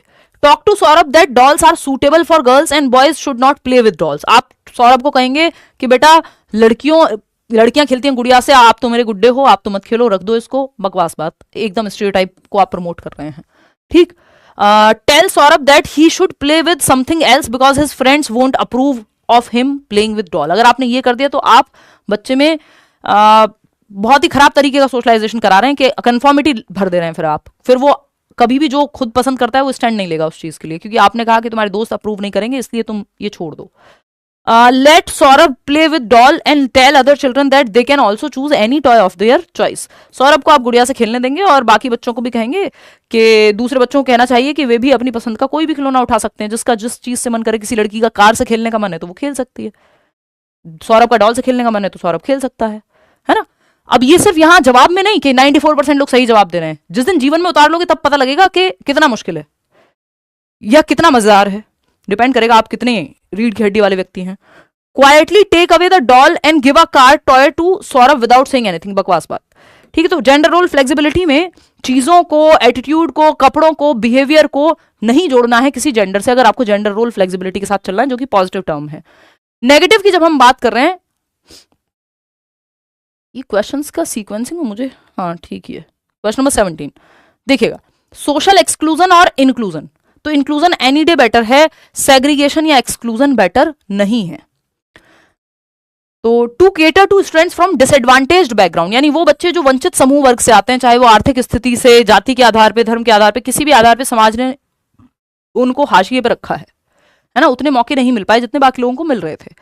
तो वंचित पृष्ठभूमि के छात्रों का समायोजन करने के लिए शिक्षकों को किसका पालन करना चाहिए? कई बार लड़कियां भी डिसएडवांटेज पोजीशन में ही पाई जाती हैं समाज में। क्यों? क्योंकि उतने मौके उनको दिए ही नहीं जा रहे जितने शायद उनके भाई को या उनके पिताजी को मिले हैं। तो disadvantage background teacher should practice what? जो बच्चे डिसएडवांटेज या वंचित पृष्ठभूमि से आए हुए हैं, ऐसे जाति संप्रदाय से आए हुए हैं जिनको हमेशा पिछड़ा ही माना जाता रहा है, तो क्या करे टीचर? सोशल एक्सक्लूजन कर दे, इनको अलग थलग कर दे कि तुम बाकी बच्चों के साथ मत बैठा करो, उनके साथ खाना मत खाया करो। नहीं, अभी मूवी आई थी कौन सी आई थी वो, धड़क 2, तो उसमें इस चीज पे चर्चा हुई है, देखिएगा, अच्छी मूवी है, मतलब पेपर के बाद देखिएगा प्लीज। सोशल मार्जिनलाइजेशन, सामाजिक हाशियाकरण, ये भी नहीं करना है आपको, उनके साथ अलग थलग नहीं करना है।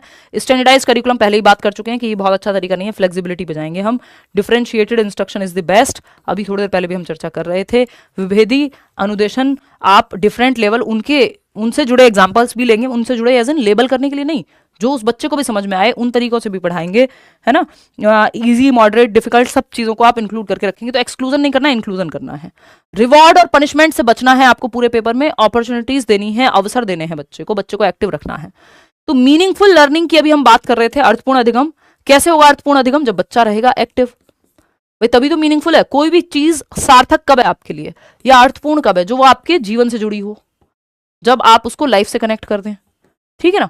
तो provisions of rewards and punishment, इससे तो बचना, यही तो नेगेटिव है। अभी तो यही तो देख रहे हैं हम, रिवॉर्ड पनिशमेंट से कोई मीनिंगफुल लर्निंग नहीं होती, रट्टाफिकेशन होती है रिवॉर्ड पनिशमेंट से। Opportunities to interact with each other, हाँ बच्चे यहाँ एक्टिव है, जिस ऑप्शन में बच्चा एक्टिव है, सिंपल तरीका है, ये सालों से मैं कहते हुए आ रही हूँ, वो आपको बचा लेगा। वो ऑप्शन सही ही होता है जहां बच्चा एक्टिव है, सबसे ज्यादा एक्टिव है बल्कि।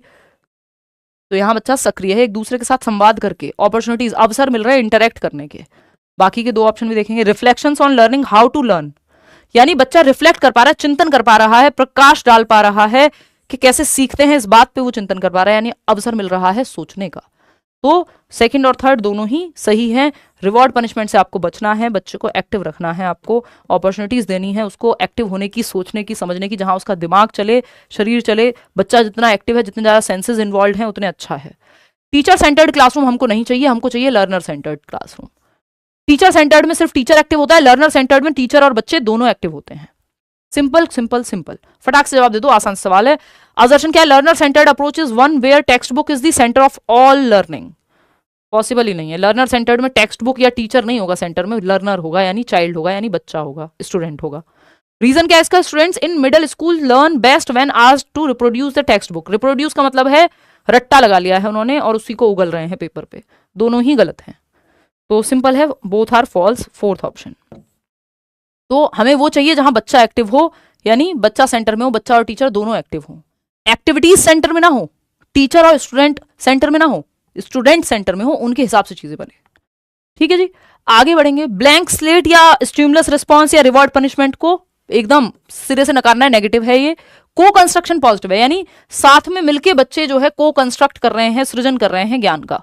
तो इन द कंस्ट्रक्टिविस्ट व्यू, जिससे पियाजे और वाइगॉत्स्की बिलोंग करते हैं, जो कहता है बच्चा लिटिल साइंटिस्ट है, बच्चा सीख सकता है, एक्टिव सक्रिय रूप से मीनिंगफुल लर्निंग कर सकता है, बच्चा ब्लैंक स्लेट नहीं है।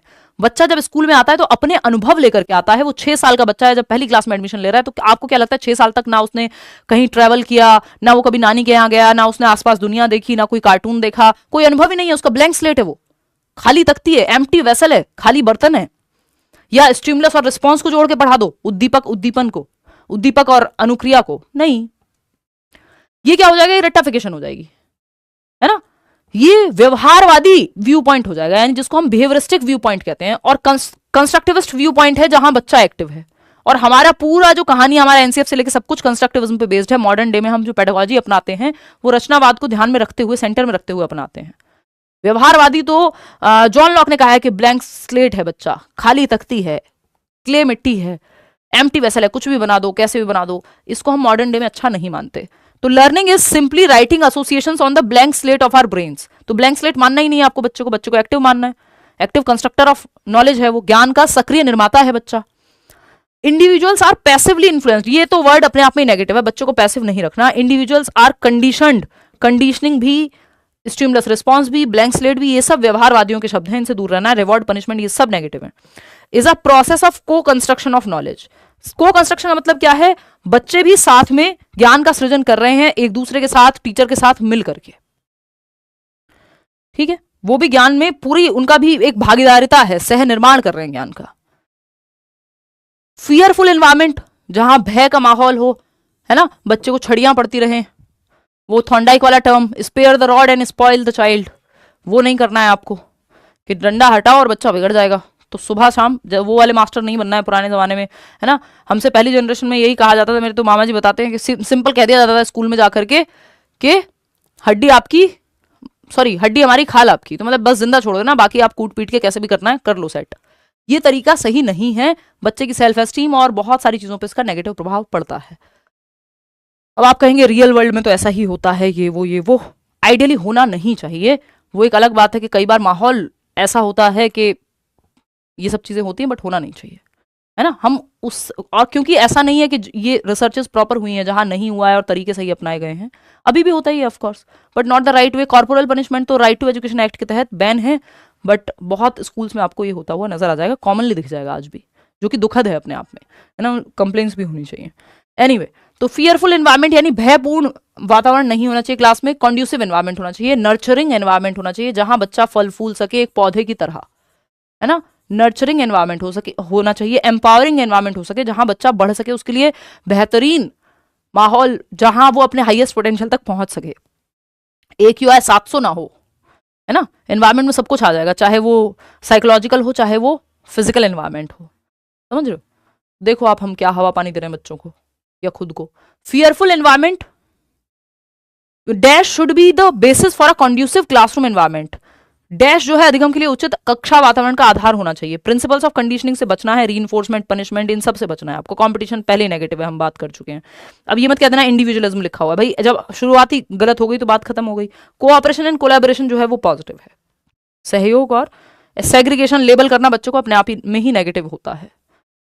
आगे बढ़ेंगे, एंटिटी व्यू और फिक्स्ड एबिलिटी व्यू, यानी लर्निंग का, ये इस बार का ही आया हुआ सवाल है, इस पर हम चर्चा कर भी चुके हैं, और इसका जो ऑफिशियल जवाब है वो भी हम चर्चा कर चुके हैं। फटाक से आप जवाब दो। हाँ,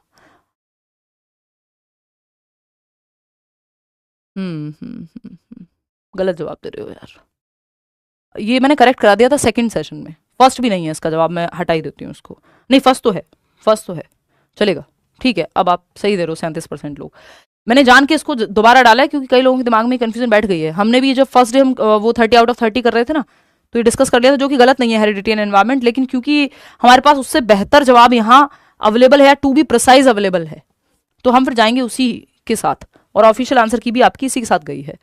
तो जब आप देखते हैं, academic performance and intellectual abilities gradually improve in children who leave deprived settings and enter enriched settings. The above argument points primarily towards which of the following debates of development, यानी उन बच्चों में अकादमिक प्रदर्शन यानी पढ़ाई लिखाई में भी वो बेहतर प्रदर्शन करने लगते हैं, बौद्धिक क्षमताएं भी उनकी सुधरने लगती हैं, धीरे धीरे सुधार आता है, जो वंचित परिवेश को छोड़कर समृद्ध परिवेश में प्रवेश करते हैं। यानी अच्छा माहौल अगर मिल रहा है तो इंक्रीमेंटली एबिलिटी जो है बेहतर हो रही है बच्चे की। मुख्य रूप से किसकी तरफ इशारा करता है? तो अब अगर आप बिल्कुल प्रीमैरली ही देखेंगे तो ये एंटिटी वर्सेज इंक्रीमेंटल व्यू है, आता ये हेरिडिटी एंड एनवायरमेंट के ही अंदर है कहीं ना कहीं, क्योंकि ये नेचर और नर्चर की ही डिबेट है अगर देखा जाए तो, क्योंकि एनवायरमेंट ही चेंज हुआ है ना at the end of the day. But उसके साथ जाना नहीं है, एक नंबर नहीं मिलेगा। एंटिटी वर्सेस इंक्रीमेंटल के साथ ही जाएंगे कि एंटिटी मतलब फिक्स्ड व्यू है, कि ये मान लेना कि क्षमता फिक्स्ड है, एबिलिटी फिक्स है, तो फिर तो कैसा भी एनवायरमेंट दे दो कुछ हो नहीं सकता, जो हेरिडिटी कहती है। लेकिन इंक्रीमेंटल व्यू क्या कह रहा है? इंक्रीमेंटल व्यू कह रहा है भाई बढ़ा सकते हो क्षमता। तो ये फर्स्ट के साथ जाइएगा इसको, ये फाइनल ऑफिशियल सब तरह से सर्टिफाइड जवाब है। अब इसमें हेरिडिटी एंड एनवायरमेंट गलत नहीं होगा, बट उसके साथ नहीं जाना है अगर एक नंबर हमको चाहिए। ठीक है, इफ एंड बट्स में नहीं जाएंगे और डिटेल हो जाएगा। तो फर्स्ट ऑप्शन हमें फिक्स्ड एबिलिटी नहीं माननी, एबिलिटी बढ़ाई जा सकती है, इंक्रीमेंटल है ये मानना है। डी कॉन्टेक्चुअलाइजेशन या कॉन्टेक्स्ट में पढ़ाना। डी कॉन्टेक्चुअलाइजेशन होता है संदर्भ से निकाल दो, किसी भी चीज को कनेक्ट करके मत पढ़ाओ, डिस्कनेक्टेड चंक में पढ़ाओ, बेकार बात, नेगेटिव टर्म। पॉजिटिव क्या है? कॉन्टेक्स्ट, संदर्भ में पढ़ाइए, जीवन से जोड़ करके पढ़ाइए, कनेक्ट कर दीजिए आप, तो बच्चे की जीवन से बेस्ट ही हो जाएगा, है ना। तो ये कॉन्टेक्स्ट में पढ़ाना, संदर्भ में पढ़ाना सही है, सिखाना सही है। डी कॉन्टेक्चुअलाइज या डी चंक, डिसकनेक्टेड चंक, यानी पहले चैप्टर से दूसरा चैप्टर कनेक्टेड ही नहीं है, तो वो कोई सेंस नहीं बनाएगा, फिर बच्चे को याद नहीं रह पाएगा, वो रट्टाफिकेशन में चला जाएगा फिर, तो ये नेगेटिव मानते हैं हम इसको। In order to facilitate meaningful learning, अगर अर्थपूर्ण अधिगम चाहिए तो कॉन्टेक्स्ट में पढ़ाओ, रट्टाफिकेशन कराना है तो डी कॉन्टेक्चुअलाइज या डी डिसकनेक्टेड चंक में पढ़ा दो। Which of the following elements of processing information is helpful? Decontextualisation negative है, पहले ही कह चुके हैं हम। इलेबोरेट करना, विस्तार में जाना, किसी चीज के संदर्भ को समझना, प्रॉपर डिटेल्स समझना, ये पॉजिटिव है। कितने लोग सही जवाब दे रहे हैं? 40% सिर्फ। स्टिमुलस रिस्पॉन्स कंडीशनिंग अभी बात की थी, ये नेगेटिव है। एसआर बॉन्ड, ब्लैंक स्लेट याद कीजिए, रिवॉर्ड पनिशमेंट, ये सब नेगेटिव है। डी कॉन्टेक्चुअलाइजेशन नेगेटिव है, रूट मेमोराइजेशन, रट्टाफिकेशन पहले ही नेगेटिव है, तो ऑप्शन ही एक बच रहा है पॉजिटिव, और इसमें भी आप लोग बस 40% लोग सही जवाब दे रहे हो, फिर कहते हो आसान सवाल है। 60% लोग गलत जवाब देके फिर कहते हैं आसान सवाल है। वाह वाह शम्पी वाह। चलिए, तो स्टैंडर्डाइज्ड यानी मानकीकृत परीक्षण, ऐसा थोड़ी रील्स आप ही देखते हो, हम भी देखते हैं भाई रील, बहुत लेट शुरू किया बट कर दिया है शुरू। देखिए, अगर हम देखें तो यहां पे जो है पीडीएफ मिल जाएंगे एक साथ सारी। अगर हम देखें तो यहां हमें एक चीज समझ में आ रही है, कल्चरली रिस्पॉन्सिव टीचिंग होनी चाहिए, यानी सांस्कृतिक रूप से रिलेट कर पाए आप बच्चे से। देखो इधर, अब मानकीकृत नहीं, हमको यूनिफॉर्म इंस्ट्रक्शन नहीं चाहिए, यूनिफॉर्म इंस्ट्रक्शन नहीं चाहिए, हमें सिर्फ एक मेथड से नहीं पढ़ाना है, स्टैंडर्डाइज तरीका नहीं चाहिए हमको, मल्टीपल वेज, या फिर हमको चाहिए कल्चरली रिस्पॉन्सिव वेज, यानी बच्चे की लाइफ से उसके कल्चर से जोड़ के पढ़ाओ। असर्शन क्या है यहाँ पे? Classroom pedagogy should be culturally responsive to meet the needs of students from diverse background, unity in diversity, हर तरह का बच्चा होगा, आपको सबकी नीड्स को फुलफिल करना है, पॉजिटिव है। अगर हम देखें इसका रीजन क्या है, equity in classroom can be measured only through standardised curriculum, negative है, स्टैंडर्डाइज्ड करिकुलम नेगेटिव है, हमको कल्चरली रिस्पॉन्सिव टीचिंग चाहिए, तो दोनों नहीं, एक सही है इसमें, A is true but R is false, fourth option सही जवाब दे रहे हो 71% लोग। चलिए आगे बढ़ते हैं, एक दो सवाल और हैं आपके। जैसे हम, यार मुझे इतना डाउट क्यों हो रहा है, जैसे अच्छा ठीक है, मैं नंबर ही आज आगे पीछे हो जा रहे हैं दिमाग में। बायस से दूर रहना है आपको, डिस्क्रिमिनेशन से दूर रहना है आपको, स्टीरियोटाइप से दूर रहना है आपको, सब नेगेटिव हैं। इक्विटी, इक्वालिटी, सेंसिटिविटी, पैरिटी, ये सब पॉजिटिव हैं। बात सही है नहीं? चलिए, तो अगर हम देखें असर्शन क्या है, teachers should constantly examine their own attitudes and biases while working with children. भाई टीचर्स के भी तो अपने बायसेस हो सकते हैं, अपने पूर्वाग्रह हो सकते हैं, वो किसी जाति संप्रदाय समुदाय से आ रहे हो और उनको लगता हो यही सही है, उन्होंने अपने बायस बनाए हुए हों, तो अपने बायसेस पे भी आपको ध्यान देना कि कहीं बच्चे के साथ तो आप अपने बायस के चक्कर में कुछ पार्शियलिटी नहीं कर दे रहे हैं, है ना। तो बायस से तो आपको दूर रहना है, ये बात तो सही है, टीचर्स को भी देखना चाहिए उनके एटीट्यूड में तो कोई बायस नहीं है। रीजन क्या है इसका? The process of problem solving is hindered by functional fixedness, बात तो ये भी सही है, बट अगर आप इन दोनों के बीच में बिकॉज लगाएंगे, जो कल हमने बात की थी कि अगर आप ए और आर के बीच में बिकॉज लगा लें, अगर दोनों सही हों, उसके बाद अगर आपको टेस्ट करना हो कि आर ए के लिए सही है कि नहीं है, तो आपको समझ में आ जाएगा कि क्या कहानी है। क्योंकि लगा लो बीच में, क्योंकि सास भी कभी बहू थी, समझ में आ जाएगा आपको। 4 ऑप्शन कह रहे हैं 45% लोग, सब ढह गए इस जवाब में, क्योंकि आपके सिलेबस से बाहर की बात हो गई, या आपने सोचा हुआ है या तो ए एंड आर दोनों सही है तो रीजन भी सही होगा, है ना, समझ रहे हो, जो कि गलत है।